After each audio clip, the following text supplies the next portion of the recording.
ഇന്ന് കത്തോലിക്ക സഭ വിശുദ്ധ അന്തോണീസിന്റെ തിരുനാൾ ആചരിക്കുകയാണ്. വിശുദ്ധ അന്തോണീസ് ഒരു പ്രഭു കുടുംബത്തിലാണ് ജനിച്ചത്. വീടിന്റെ തൊട്ടടുത്തുള്ള സെമിനാരിയിൽ എല്ലാ ദിവസവും പോകുമായിരുന്നു.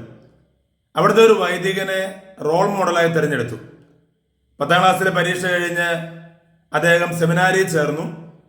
സെമിനാരിയുടെ തൊട്ടടുത്തുള്ള പ്രഭു കുടുംബത്തിലെ കുട്ടിയായതുകൊണ്ട് തന്നെ എല്ലാവർക്കും അന്തോണീസിനോട് ഭയങ്കര ബഹുമാനമായിരുന്നു. പോരാത്തതിന് അമ്മ എല്ലാ ദിവസവും വേലക്കാരുടെ കയ്യിൽ ഭക്ഷണം സെമിനാരിയിൽ കൊടുത്തു വിടുമായിരുന്നു. ഈ ഒരു സാഹചര്യത്തിൽ നിന്നാൽ താൻ ഒരിക്കലും വൈദികനാകില്ല എന്ന് തിരിച്ചറിഞ്ഞ അന്തോണീസ് വളരെ ദൂരെയുള്ള മറ്റൊരു സെമിനാരിയിലേക്ക് താമസം മാറ്റി.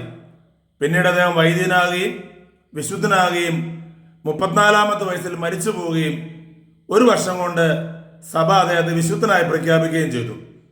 വിശുദ്ധ അന്തോണീസ് നമുക്ക് നൽകുന്ന ഒരു വലിയ പാഠമുണ്ട്.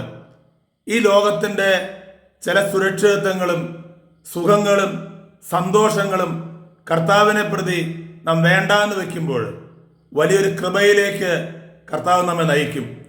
യാക്കോബ് 4:4 ലോകത്തോടുള്ള മൈത്രി ദൈവത്തോടുള്ള ശത്രുതയാണ് നിങ്ങൾ അറിയുന്നില്ലേ? ലോകത്തിന്റെ മിത്രമാകാൻ ആഗ്രഹിക്കുന്നവൻ തന്നെ ദൈവത്തിന്റെ ശത്രുവാക്കുന്നു. ദൈവം എല്ലാവരെയും സമൃദ്ധമായി അനുഗ്രഹിക്കട്ടെ. ആമേൻ.